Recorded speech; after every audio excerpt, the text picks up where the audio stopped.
Alright, so good day everyone. Welcome for the new video for this time. No? As usual, before we start our video and our lesson, no? Let's have our opening prayer. No? So let us bow our heads and feel the presence of our Lord. In the name of the Father, the Son, the Holy Spirit. Amen. Lord, we offer you everything we do today, all our works, our joys, and our sorrows. Everything will be an act of love for you. Holy Mary, Saint Joseph, Saint Joachim, and Saint Anne, and Guardian Angel, intercede for me so that I may be deserved to be helped and saved today and always. Virgen del Pilar, pray for us. In the name of the Father, the Son, the Holy Spirit. Amen. Okay, so for this video, no? So for this recording video that you are now watching, we will be discussing a new topic. Okay, new topic in our quarter. Okay, so maybe no, as I teach the lesson that we were going to discuss, maybe you're going to notice that my voice is somewhat different, no, as usual. But please bear with this time, no, as I am doing my part, no, to teach and to discuss all the things. Okay, so I hope that my voice is loud and clear in your end as well. All right, so to introduce already our lesson for this video.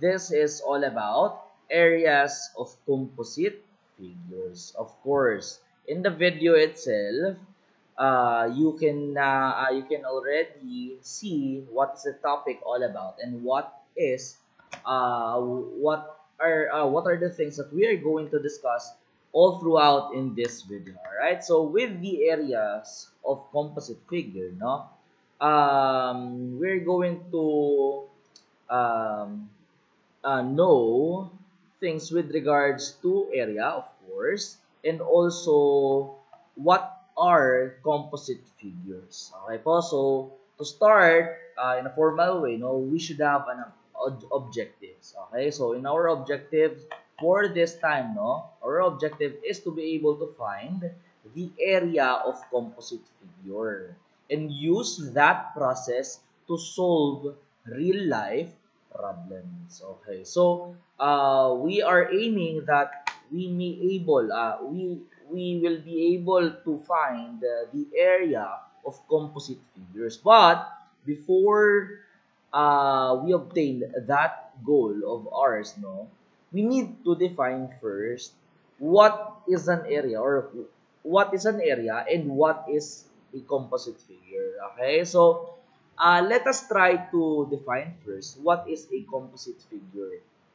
Okay po? So, when we are telling, or when we are going to define what is a composite figure, it is a figure that is made from two or more geometric figures. So basically, when you saw a random shape, no? When we say random shape, it could be any shape, just like for example, cross. So if this is a random shape, now this is a figure wherein it is formed by two or more geometric figures. Okay, so this whole cross, it is made up of what? Made up of two or more figures. Or what are those figures? When we are dealing in basic figures or geometric figures, in composite figure, we are referring to the basic figure. When we are telling basic figures, what are those basic figures in geometry? No,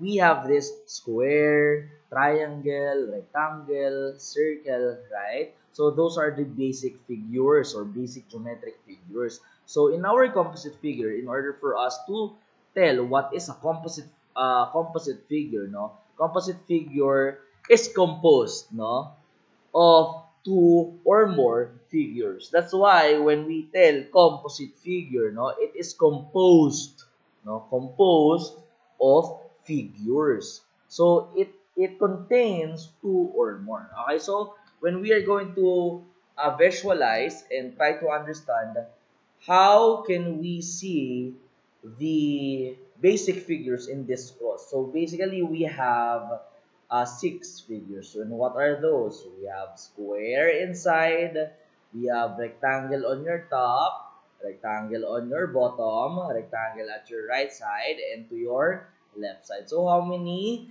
figures do you have? You have 1, 2, 3, 4, and 5. So you have 5. Okay, 5 rather. 5 basic figures that you can see on a cross, right? So those figures will be the one to define what would be your random figure. And with these 5 figures, though, we could tell that, this is a cross. Okay po? And I hope that you can now understand what is composite figures. Alright, so next in line, let us try to understand what is an area. When we are talking about area, no, we are trying to get the measurement of a figure, no, based on a square or a square measurement within a figure. What is that square measurement? Let's just say, for example, we have let's say we have rectangle, no? In area, when we have a measurement or a given measurement for a specific shape, let's say this rectangle, we have these two dimensions. We have length and width. Okay? So basically, when you have a final answer based from your based on your figure, no, you should have always a square unit. When we say square unit, no, you are going to base your final answer through your given, depending what would be your unit and to the square. What is that? What is this underline? What is this circle, Sir Jai? For example, your given is about centimeter. Your given is about centimeter. Then therefore, your unit should be centimeter. How about the circle one, Sir Jai? Your unit should have or should contain exponent raised to 2 when we are talking about area. Why? Because in area, we are referring to two-dimensional figure. Okay po? Two-dimensional figure or the plane figures. And with that, no, I do hope that you will memorize all the formulas that I'll be showing you to help you, no, to help you understand and to enable you to get with the topic itself that we're discussing right now. So this is the formulas that we have for our first three geometric figures. So these are the basic geometric figures that we have. Okay. So first in line we have triangle, second square, third is rectangle. Okay po, and we have the formula for your triangle. We have 1/2 base and height. So 1/2 base and height. So there's an explanation. Why is it 1/2? Why is it base? Why is it height? So as I go towards up until the last basic figures, I'm going to explain. We have square. The formula of your square is area is equal to S square. Square or raised to 2. Correct? So for your rectangle, the formula of your rectangle is area is equal to base times height. Or you could tell this formula, this is the general formula that is commonly used by most people, no? And this is length times width. Okay po? Alright. So this is the next basic geometric figures, no? These are the next 3 basic geometric figures. We have trapezoid, we have parallelogram, and we have circle. Okay po? Good. So for the formula of the trapezoid, no, we have area is equal to 1/2 times height times base 1 plus base 2. Next in line, we have parallelogram, and the formula of it would be area is equal to base times height. And for the circle, we have the formula area is equal to pi r squared. Okay po? So let's go back for the first three formulas. Okay? So when we are talking about these figures, no, in area, we are trying to get the square unit. When we are referring to square unit, a square, how many squares can you identify in a specific shape?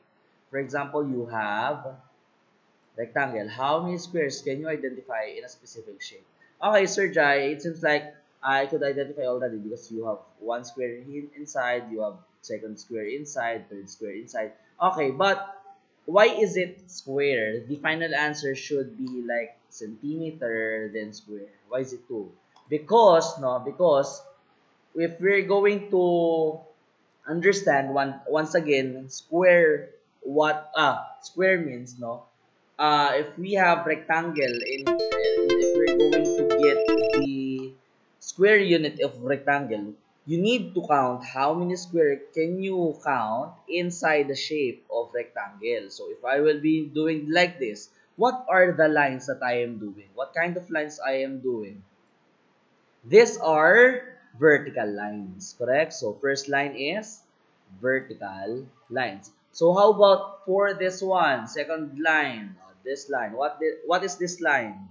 This line is what we call as horizontal line. So we have horizontal line. So if you will notice, no, we were able to create squares inside a rectangle, and these are square units. We are trying to get how many squares or how many units of squares can we determine or can we count inside a figure. Okay po? And with the help of two lines or two dimensions, and those are the vertical lines and horizontal lines, we were able to count how many square units can we determine in a specific figure. Oh, that's the reason, no? Now, let's deal already in square first before triangle. No, I know that triangle comes first, but let's deal with square first. Now, when we are dealing in square, the definition of square is that, what is square? Square contains equal side. If a square shows 3 meters on one side, from the definition of square, square contains equal sides. So therefore, if one side of your square is 3 meters, of course, other sides are also 3 meters. Okay po? 3 meters as well. Now, in your square, the formula is S squared. What does S means? S means what? S means side. Okay po, side. How many sides do you have? You need to multiply. We need to have a combination when we are dealing in combination. And if we're going to relate it into operation, in terms of combination, you need to mix the formulas. Like for example, in chemical reaction, you have a let's just say you have yellow liquid plus blue liquid. When you mix that one, no, what will be the next liquid color? The next liquid color will become green. When with that mixture, the operation that was formed in there is multiply, or the mixture is being multiplied. So in terms of area, no, we need to multiply what? We need to multiply the two dimensions. And what are those dimensions? The vertical lines and the horizontal lines. Clear? So with these two dimensions, if we're going to multiply those two dimensions, we have this side and this side, right? But in a sense that we know that it is the vertical lines and horizontal lines, in area, it is also called as base and height, or it is our length and width. Okay? Now, Sir Jai, is length and width are the same? They are not the same. Okay po? But by definition, they are different. Okay po? But in terms of sizes, it will vary already depending to the sizes. Now, if we have square and we know that it is equal, we could tell that your length and width are equal. So therefore, you need to multiply sides by its own side. So S square is S times S. Okay po? There. So, I do hope that you get the formula of square. How about for the rectangle? For rectangle, we have 1/2. Why is it 1/2 and base times height? Again, base times height refers to two-dimensional figure, and those are vertical lines and horizontal lines. So what are the vertical lines? Vertical lines are maybe the width or maybe the length. They depending to what perspective you are looking the shape. Now, let's deal with the triangle. Why does it contain, if we need to multiply two vertical lines, two-dimensional lines, and that is base times height, why do we need to multiply the base and height by 1/2? Why? If we're going to multiply base times height only, and that is a square, we multiply it by 1/2 because what is the area when we divide the square diagonally in a half? So that will become a triangle, a shape of triangle, and that is where we can identify how many square units can you identify in your triangle. So for your rectangle, same scenario. You need to multiply length and width only. So I hope that these three figures, based from their formula, you were able to get how does it happen. Okay? So for trapezoid, we have this formula.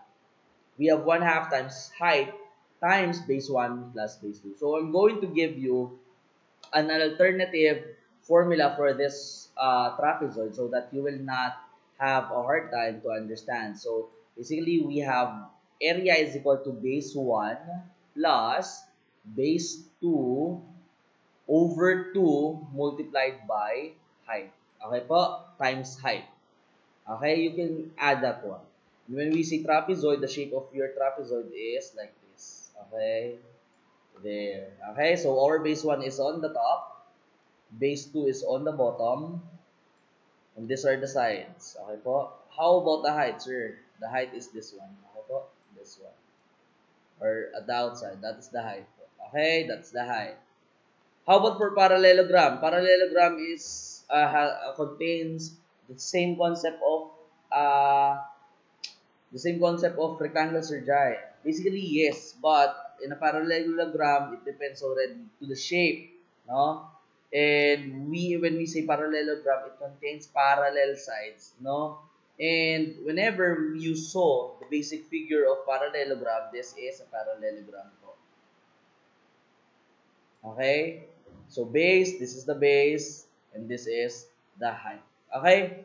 So over for circle, we have area is equal to pi r squared. So when we are dealing in the formula of area, of circle, we have this symbol pi.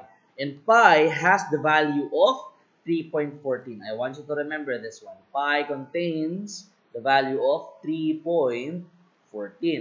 And r means the radius. Okay po, radius. Okay po?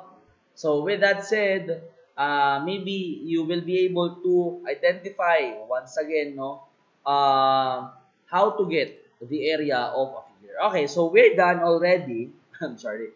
We're done already with regards to the formula or on how to get the area of a specific shape or a specific figure, correct? So how about for the area of your composite figure? Now, how do we get the area of your composite figure? Because we know that in getting the area, we only have the basic figure. How about for the composite figure? Again, when we say composite figure, it is composed of numbers of basic figures. So if you're going to analyze a composite figure composed of numerous numbers of basic figures. So it contains a lot of basic figures. So when we are getting the area of composite figure, it is the sum of areas of the basic figures. Simple as that. So if you have the cross, just like a while ago, no? And how many shapes do you have in this cross? You have 5. So first, you need to get the area of your square, and the second area, third area, fourth area, and the fifth area. Then once you get the area already of that 5 shape or 5 basic shape, that's the time that you're going to add all the areas of those basic shape to identify what is the area of composite figure. Okay? So, before that, let us review first the formulas of area. Once again, we have triangle. The formula of your triangle is 1/2 times base times height. So, in this figure, we have a triangle containing its measurements. We have 5 feet and 4 feet. Your 4 feet will be your base. When we say base, that is the measurement, no, on the bottom of your figure. Okay po? And when we say height, that is the measurement to, wherein we will be able to measure how tall is your figure. Okay, so in terms of words or phrases, in terms of geometry, no, when we say length in Tagalog, that is haba. We are referring how long is your figure. Then when we say base, where is the basis or the major base or basic foundation of your figure that could be found below or the bottom of your figure po. And when we say height, it refers how tall is your figure. And when we refer to width, how wide, it refers how wide your figure is. Now, again, when we are dealing in triangle, we have 1/2 times base times height. And what we're going to do is to find the area of this triangle by substituting, no? And identifying what is the base. What's the base? That is 4 feet. So if we're going to substitute the value, no? What's your base? That is 4. What is your height? Your height is 5. So basically, you need to get the values of this triangle. So 4 times 5, that is 20. So 20 already. So we have 1/2 times 20. 1/2 times 20 is what? Basically, that is 10. Correct? 10. So once you have the area already, don't forget to put the units and the square, the one that we did. What is the unit? The unit is feet. So therefore, you need to put feet on that one. And don't forget to put always square as your exponent. And that is the final answer. So as we go on, and as we review some of the formulas for square, rectangle, circle, no, you will notice that as we progresses in our figures, there is already answer. No, so in our rectangle, we have this formula, and that is length times width. Okay? So our length in our rectangle is what? How long is your figure? And that is 7 feet. 7 feet. How wide is your rectangle? What is the wide, or what's the measurement in terms of wide for your rectangle? That is 4. Correct? That is 4. Now, if we're going to multiply 7 times 4, what is 7 times 4? That is 28. Okay? 28 what? 28, what's your unit? It's feet. So you have 2 feet, you have 2 dimensions, so therefore, the exponent of your feet contains an exponent of 2, or this is what we call 28 feet square. Okay? Sige po. How about for square? We are referring for the length and width. Again, we have 2 dimensions only. Either it's length times width, or either it's base times height, or either it's just side as well. We know that the formula of your square is S square. I'm sorry. S square. Isn't it? It is S square. So, why is it length times width, Sir Jai? Again, as I mentioned a while ago, it could be referred to length times width, but the length and width will be having the same, no? the same amount of measurement or the same measurement. Okay po? So if your length is 9, obviously your width will be 9 as well, because from the definition, what is a square? Definition of square is that square contains equal side. Okay po? All of the sides of your square are equal. So basically, when we multiply 9 times 9, that is 81. And from your final answer, you should put your unit, and that is centimeter. Centimeter. For your exponent, that should contain square. So your final answer will be 81 centimeter square. Are we clear? Okay po? Alright. So, with that said, no, let us look at composite figures. Now, when we say composite figures, once again, no, it is made up of two or more shapes. Okay po? And to the process of how to get the area. How to get the area of your composite figure, first of all, you need to decompose. When we say decompose, you need to analyze and you need to separate all the basic figures inside or inside the composite figure itself. So when you have a cross, just like what we did a while ago, you need to identify and separate to one another all basic parts. And with that sense, no, with the sense of decomposition, you need to get the areas of each. Again, you need to get the areas of each. Again, each basic figures that you decompose in your composite figure. And once you get the area of each basic figure, that's the time that you're going to get the sum of all those area to get the area of composite figure. Okay po? Again. So, again, to find the area of irregular figure or composite figure, now first, you need to divide the irregular shape or the composite figure to regular shape, or we say basic figure. So that we will be able to recognize what kind of shape do we have in that composite figure. And once we are done dividing those that composite figure, that's the time that you're going to get the area of each, of each basic figures. And after that one, you're going to add all the areas to get the answer. Okay po? So let us try with an example. So we have here an irregular shape, or we call as composite figure. So basically we have 3 centimeter where it shows at your top part of your figure, correct? So we also have 12 centimeter at your bottom. So what do you think? What kind of shape can you see, in this figure?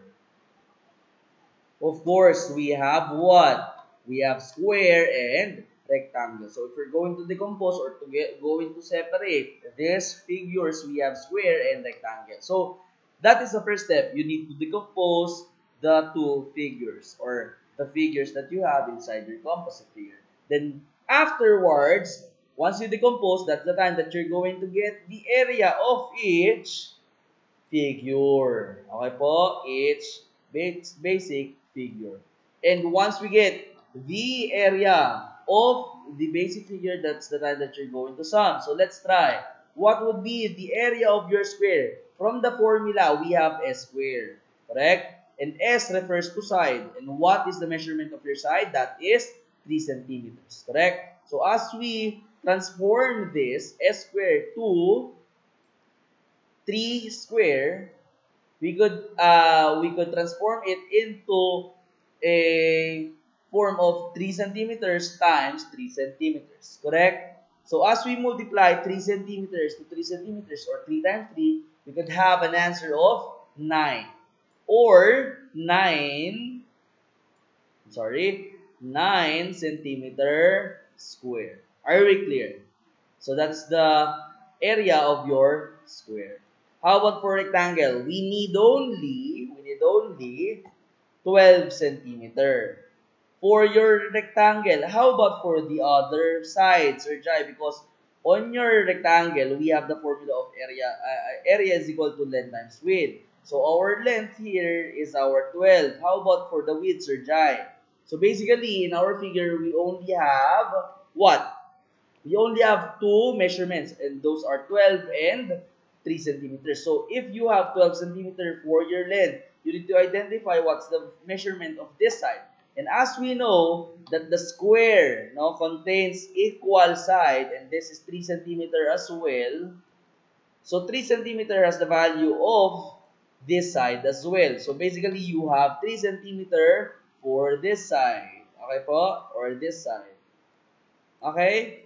So, you now have the value of your width. That is 12 centimeters and 3 centimeters. So, as we multiply 12 centimeters to your 3 centimeters, what is 12 times 3? Correct. So, 12 times 3 is 36 centimeters square. Okay po? You can write it in this manner or this manner. 36 centimeter square. Okay po?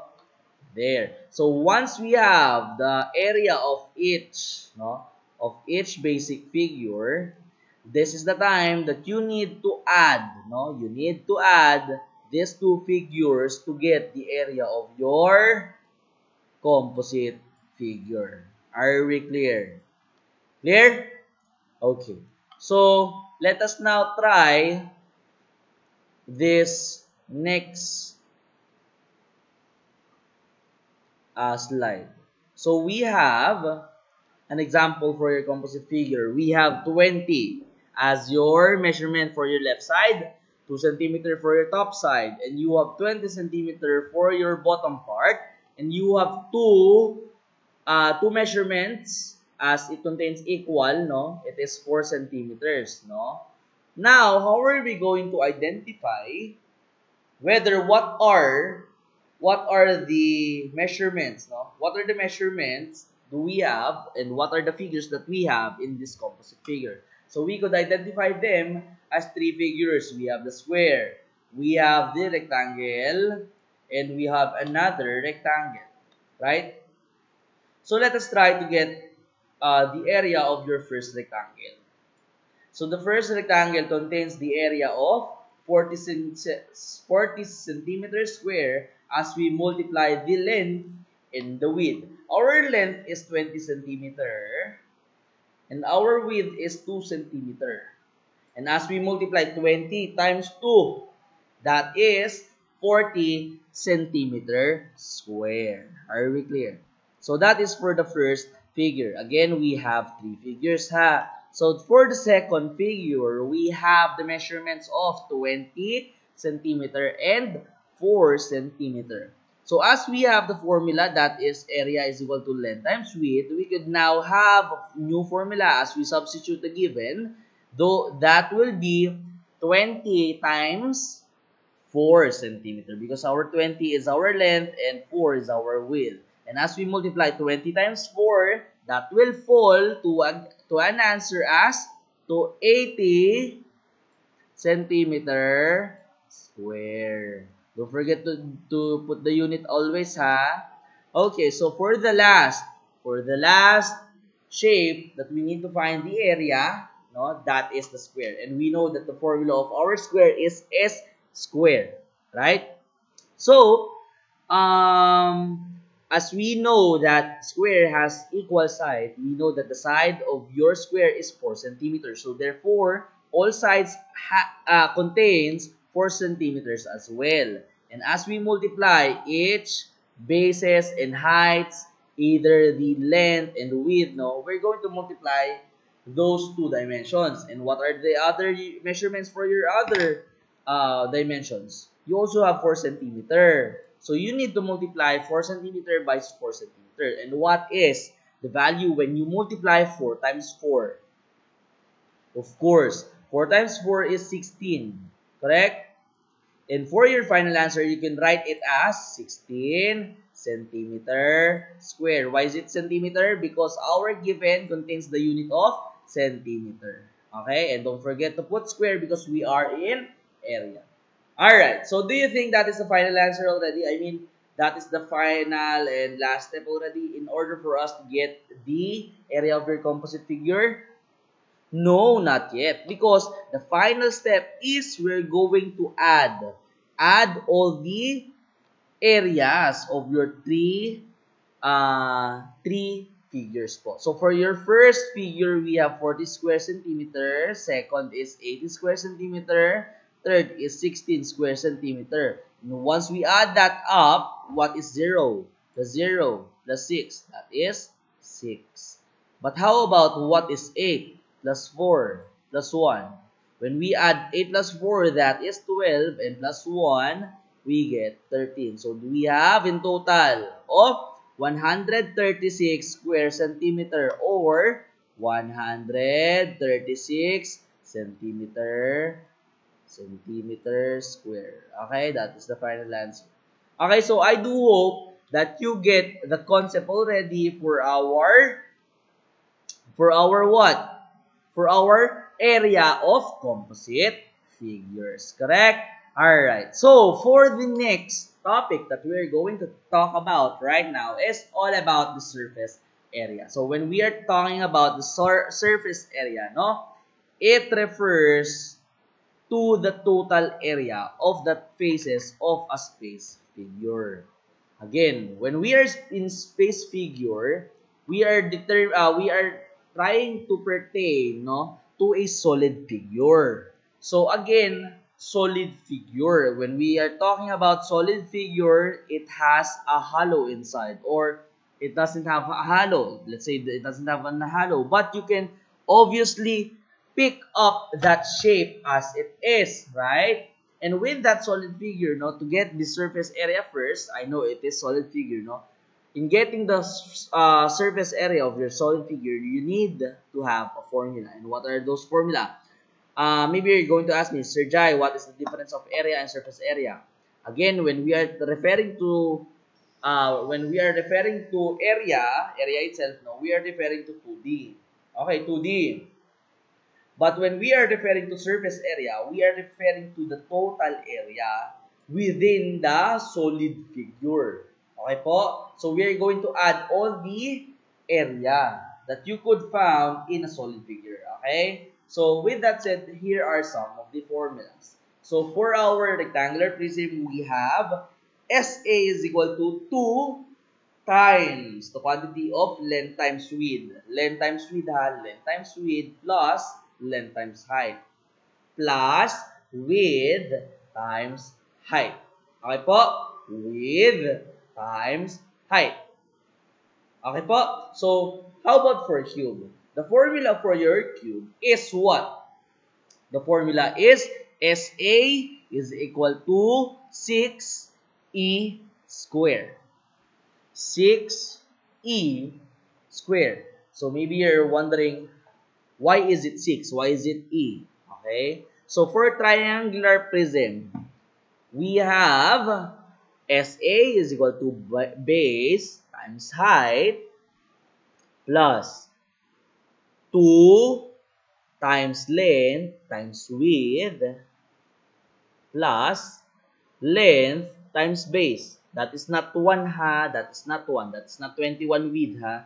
That is base times height plus 2 times length times width plus length plus base. Length times base. So, base times height. Then you're going to add it by the product of 2 times length times width plus length times base. Okay, that is for the triangular. How about for the cylindrical or cylinder? No, for our formula in our basic geometric figure, for cylinder, we have surface area or SA is equal to 2 pi r times r plus h. Okay po? R plus h. Okay po, sige po. How about for the cone? We have pi r times L plus R times the quantity of L times R. Okay po? Okay. So how about, no? How about sphere? How about sphere? So in our sphere, we have 4 times pi times r squared. Okay po? So I want you to remember all this formula for our surface area. Okay? So with that said, let us try to find some surface area. Okay po? But I know that you have still I know that you still have some question in your mind. Just like how much cardboard does it take to make a cereal box, right? So how many cardboards can we obviously have, or can we obviously put in order for you to have a cereal box? So again, no, when we are talking about surface area, we are trying to tell that the sum of areas could be identified as your surface area. So again, when we say surface area, that is the sum of your area through the faces of your solid figures. What is the first face? This is the first face. What is the second face? The second face is at the back. You're going to identify this one later, no? So again, faces of what? Faces of your solid figure. So this is a rectangular prism. So if you have a faces later on, you will be able to see what are the faces. But in your solid figure, we are referring to three-dimensional lines already. Compared to area, we are referring to two-dimensional lines because we only have length times width, or the vertical and horizontal line. But when we are in volume or the solid figure, we refer it by the three-dimensional lines. Correct? So with that three-dimensional lines, we have this what we call as length, width, and height. Length times width times height. Okay po? So in order for us to get the solid figure. So our length refers to how long is your figure. In your width, how wide is your figure, or this wide? How wide is your figure, or this wide? How wide is your figure? Correct? How long is your figure? How wide is your figure? How about for height? When we are referring to height, what is the height of your figure, or or how tall is your figure? Okay po? Alright. So, for the next slide, you will be able to visualize what is a solid figure all about. No? And if we're going to get the surface area, it talks about the faces of your solid figure. Again, faces of your solid figure. In order for you to create a solid figure, you need surface area. You need a lot of area, no, to add all or to combine in a manner of forming a solid figure. So how is that one? So do you see the red face of a rectangular prism? Do you? So do you see? Yes po. So this red figure or this rectangle is the red face of that rectangular prism. Correct? So with this face, no, I'm going to ask you, what are the dimensions or what are the measurements that you could actually see in this red dimension or red rectangle? We have 10 inches, 10 inches. How about for the other one? We have the length, we have the length. How about for the width? Our width is 4 inches. Oh, Sir Jai, that's for the blue one. No, it doesn't only fall for blue one, but it also falls for the red one because this part and this part are just equal. That is the what? That is the width or the height. So basically, they are equal. So if we're going to look, we have the two dimensions. We have the first one, which is the 10 inches, and the second one, which is the 4 inches. Now, the next question is that, do you see any other face that is just like the red face? Do you see any other faces? And if you see, and if you think that there is, where do you think it is located? Okay, that's correct. It is on the back part of the rectangular prism. Correct, that is correct. Now, when it's on the back part of your rectangular prism, if you will notice, there are two faces, no, that are facing to each other, correct? That has the same shape, correct? They are both rectangle. Now, to perform or to mold a solid figure, you need two faces, and you also need this what we call as connector lines. This is a connector lines. Okay po? This is a connector lines. If you have two rectangles already, you have a connector line. So, with that said, we are able to create a solid figure. But the question is that in terms of surface area, we're referring to the faces. Now, we know that in this rectangular prism, we have two faces of a red rectangle, correct? And we know that in each rectangle or red rectangle, we have the dimensions of 10 inches and 4 inches. So, if you're going to find the area of one red rectangle, what is the formula in rectangle? In terms of getting the area, that is length times width. And what is our length? Our length there is 10. And our width would be 4. So, what is 10 times 4? Correct, 40. So, our area, the inside part, no? The area of your rectangle is 40 inches square. And you know that they are just equal because they are both red rectangles. So, therefore, they are equal. No, you have two rectangles or two red rectangles containing, oh, sorry, this is 4 inches only. You have area of 40 inches square. Okay po? So, you have two faces of red rectangle that contains 40 inches square on each figure po. Okay po? Now, we can tell that there are two rectangles that contains 40 inches square. Okay? That is for the first face that we know. How about for the second face? Do you see the blue face? Yes, we could see po, Sir Jai. So, what are the dimensions that you could see in the blue rectangle?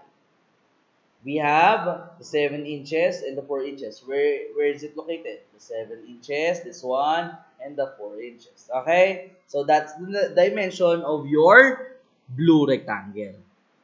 What do you think? Or where do you think, no? Where do you think is the other face of blue rectangle is located? I know that you know that there's another face, correct? But where is it located? Where? Here. Okay. So, the location of the other blue rectangle is at this part. Okay? Once again, that is the faces. Oh, what are these lines? These are the connectors. No? From the two figures that you have, this is our connector lines in order for you to have solid figure. But we have two faces already, no? In terms of surface area, we are referring to the face.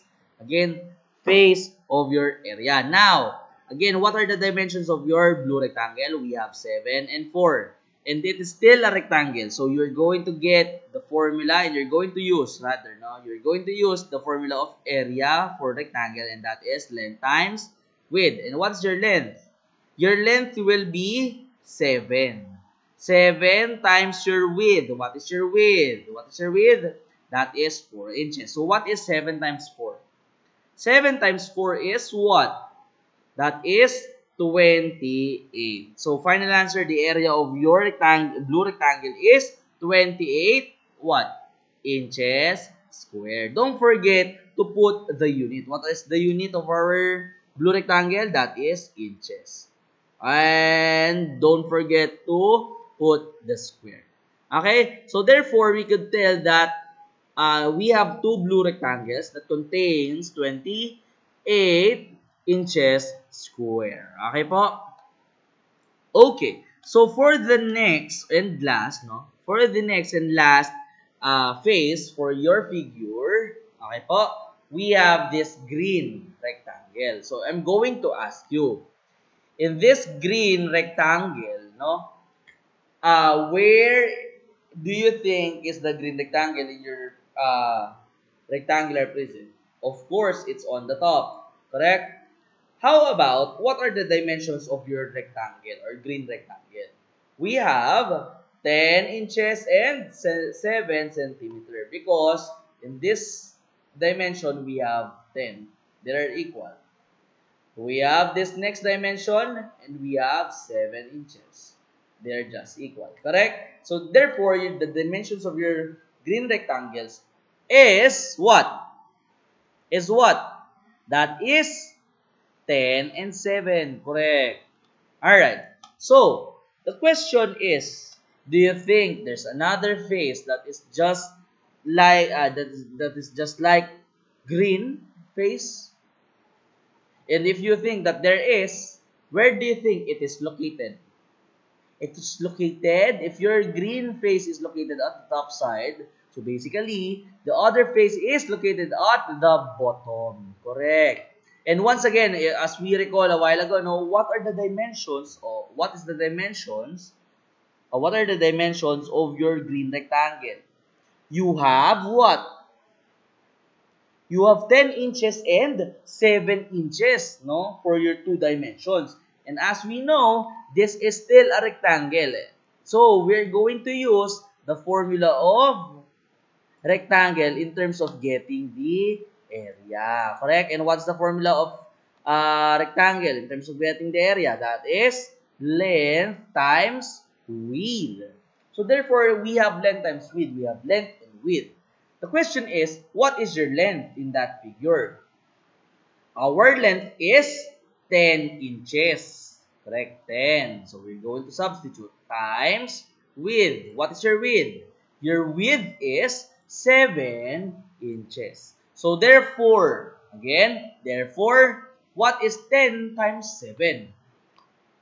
So, basically, that is 70. 10 times 7 is 70. So, in terms of getting your final answer, again, no, you need to put your unit. And what's your unit? Your unit is inches.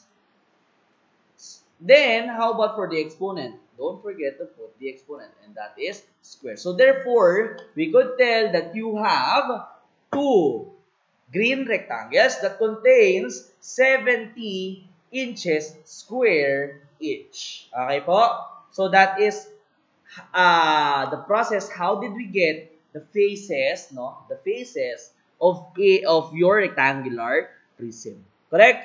Now, as we identify what are the measurements or what is the area of each faces of your rectangular prism, the last step that you need to do is to find the sum, or you need to add all the areas of your faces. Okay po? So, in our red rectangle, we know that there is 40 inches square. Correct? Correct. So, in our blue rectangle, we have 28 inches square. Right? So, in our green rectangle, just like a while ago, we just answered it, we have 70 inches square. And if we're going to add all these faces, what is 40 plus 40 plus 28 plus 28 plus 70 plus 70? What do you think?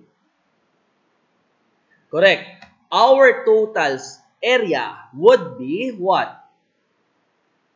276 inches square. Okay po? And that would be, no, the total surface area for that rectangular prism.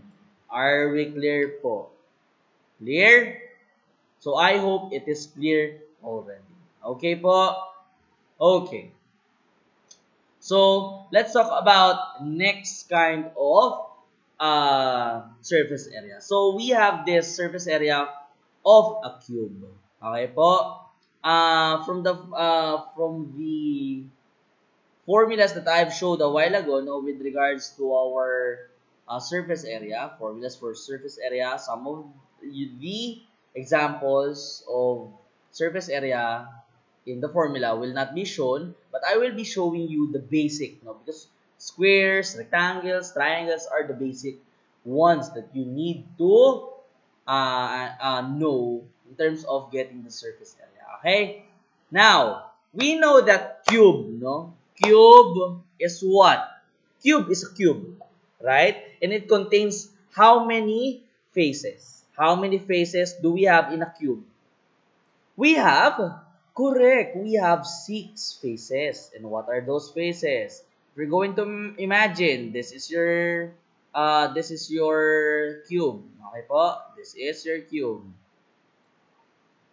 As we imagine that this is your cube, you have 6 faces. You have first face, second face, third face, fourth face, fifth face, and sixth face. Correct? So it seems like in a dice. No? So since all dimensions of cube are the same, you only need to know the length of one side. Again, if you will notice, if you're going to go back to the concept of area, we know that the definition of your square is what? It contains equal side. Okay po, Sir Jai, I do understand that square contains equal side. But how about cube? Does it contains side? Yes po, it contains side. Okay po, but in terms of, I want you to remember this one, but in terms of solid figures, it contains edges. In Tagalog, kanto. Okay po, kanto. Or corner. Okay, now, in terms of edges, the formula of our cube is what? Surface area is equal to 6e square. Or you could write this formula.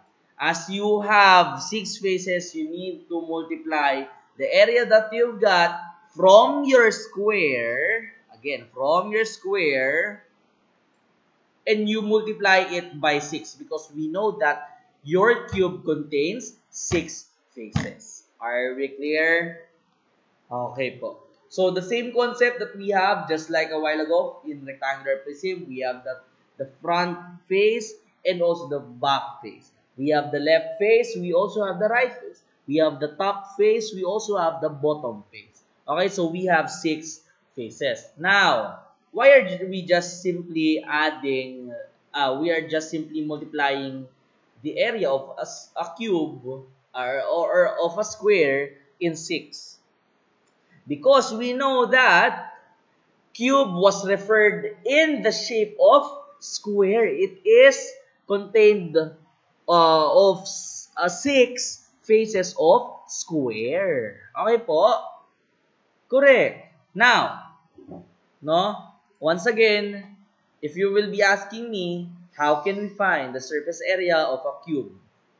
We need to find one side of your cube. And once you find the side of your cube, then therefore, you can now able to answer you're now able to answer what would be the final answer for your cube. Correct. Okay po? Alright. So let us have an example. No, for example, you have 4 inches in your cube. Okay po? Now, as we have the formula, that is surface area is equal to what? 6s squared. What is your side? Or what is your edge? Your side is 4. So basically, it is 6 times 4 squared. Okay po? So as you notice, you have square inside the parentheses and we need to follow PEMDAS. What is 4 squared? 4 squared is 16. So what is 6 times 16? So we know that when we are going to multiply 6, no? 6 times 16, that is what? That is 96. So therefore, the surface area of your cube is 96. Is that the final answer? Just 96? No po. You need to put the unit, which is inches, and the square po. Okay po? Are we clear? Correct. Alright. So how about, let's talk about triangular prism. So when we are dealing in terms of triangular prism, I want you to remember that we have two triangular bases. One at the front and one at the back. Okay po? And we also have three rectangular sides. Okay po? One of the left part and one of the right part and one of the bottom.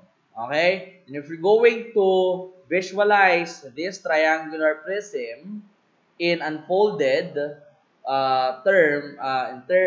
unfolded figure, if we're going to do it in a paper, no? This is the visualization of your unfolded triangular prism. Okay? So once again, we have 5 faces for your triangular prism. Okay? As we have these 5 faces, we have 2 triangles wherein you need to find the area of that one. Okay po? We need to find the area of your triangle and the area of your 3 rectangles. Now, the concept of surface area is somewhat similar to your composite figure. Why?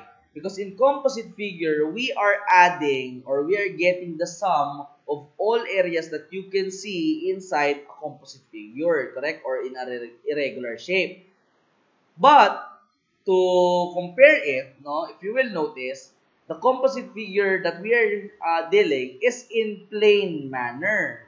When we say plane manner, that is in a plane figure or in 2D figure. But in terms of surface area, we are getting the totality of your area through a solid figure. So you need to get the area of each figure first. Then right after, you need to get the sum of all the areas po. Okay po? Are we clear? So let's try. For an example, we have here a triangular prism. We need to find the surface area of this triangular prism. And it has the measurements of 10 feet for this base on the triangle. And a 20 feet long that connects the two triangular faces. Okay po? And this side, it contains 5 feet. And the height of your triangular prism is what? It is 8 feet, this one. Okay. So if we're going to visualize that one in a manner of dividing it or splitting, just like what we are doing in composite figure, no? We could see that your 5 figures contains these dimensions. In your rectangular prism, we have the first figure, we have 20 feet and 5 feet. And what is that part? The 20 feet and 5 feet is this part. Okay po? Gets? How about for your 20 and 10 feet, Sir Jai? The 20 feet and 10 feet is that. This is the one. Your 20 feet and 10 feet is this rectangle. Okay po? Because you have 2 triangles. Okay? So, the ones at the bottom, that is your third rectangle. Okay?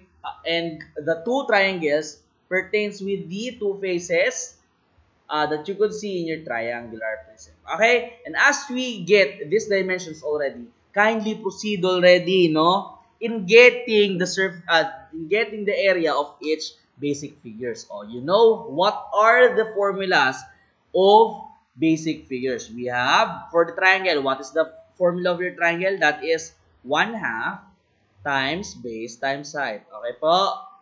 1/2 times base times height. What's our base? Our base is 10. Our height is what? 8 feet. Okay? So if you will notice, 10 times 8 is what? That is 40. But don't forget, you still have 1/2. So what is 1/2? I'm sorry, that is not 40, that is 80. So what is 1/2 multiplied by 80? What is the half of 80?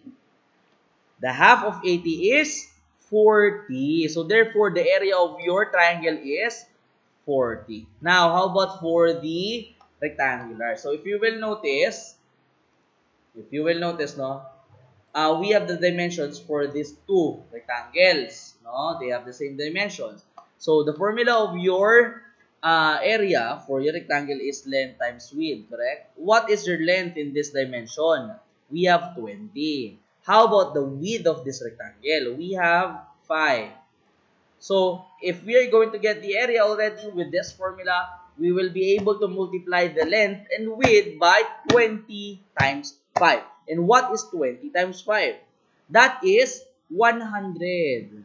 Okay po? Oh, so obviously this other rectangle is 100 also. How about this third rectangle? We know that this third rectangle, contains different dimensions compared to the two rectangle. So if we're going to use the formula, which is length times width, what is our length? Our length is 20 and our width is 10. So 20 for our length and 10 for our width. And what is 20 times 10? What is 20 times 10? That is 200. Now, if you will notice, I want you to look at the given. What is the unit of all these measurements? The unit is on feet. Feet. Feet. Feet. Correct? So therefore, each area should contain feet, feet, feet, feet. Is that the only one that we need to remember? No, it should contain also square because we are in area. We are referring to two-dimensional figure. Okay, so therefore, we are able to get the area of these basic figures. And with this part already, we are now able to get the total area, no, of this triangular prism by adding all the area of your basic figure. And if you're going to add all the areas that we've got, we have 40, we have 40, we have 100, we have 100, and we have 200. If you're going to add all of this, the surface area of your triangular prism is what? 480 square feet or 480 feet square. Okay po? Gets? Alright. So, I do hope that with that manner, no, you already got the concept of rectangular prism, cube, and triangular prism in terms of surface area. Okay po? So, with that said, I do hope with this video, I hope that you learn something a lot, no, in terms of area, in terms of surface area, and I do hope that you will be remembering all those formulas which are really essential in our lesson for this day. So I do hope that you learned something from this video, and if you like our lesson for the day and you've learned something, I want you to comment in the comment section that you are here, no, and what have you learned something, what have you learned in this video, what have you realized in this lesson that we've talked about. And if you have some suggestion, comment, clarifications with regards to our lesson, don't hesitate to comment that one in our comment section. No? So if you like this video, don't forget to hit that like button, and if you want to subscribe, please press that subscribe button. No? So that's all for today. Thank you and God bless, students. I hope that you learned a lot, and see you on the next video for the next topic. Bye!